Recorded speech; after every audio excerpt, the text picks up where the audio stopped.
Più di 100 cartoni animati in friulano in queste giornate da trascorrere a casa. L'Arlef mette a disposizione tanti nuovi materiali online in una sezione tutta dedicata ai bambini, con una novità anche per gli adulti. È disponibile un nuovo corso online di autoapprendimento della lingua friulana.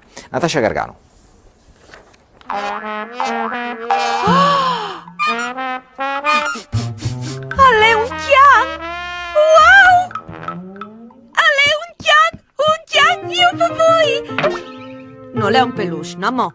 Se no non lo vuoi, lo torni da ur. Ci sono le avventure di Rita e Chiosul, una serie tutta nuova, Io Menus, e ancora i due amicetti, Tui e Tuie, e la mitica Pimpa. Sono un centinaio i cartoni animati, tutti in friulano, che l'Arlef, l'Agenzia regionale per la lingua friulana, ha messo a disposizione dei più piccoli in un'apposita sezione del sito. Abbiamo anticipato dei progetti che erano in corso, però data l'emergenza abbiamo scelto di mettere a disposizione soprattutto dei bambini dei cartoni animati che abbiamo realizzato nel tempo e soprattutto un nuovo prodotto che si chiama Rita e Chiosul, che è un cartone animato molto simpatico che credo piacerà a molti. Alla sezione bambini si trovano anche tanti altri materiali, le puntate della trasmissione Maman e poi fiabe, libri e audiolibri, file musicali con filastrocche, canzoncine, disegni da colorare, giochi interattivi, tutto in friulano. E per i più grandi una novità assoluta, è online un corso di autoapprendimento della lingua friulana. Si chiama Dut par Furlan,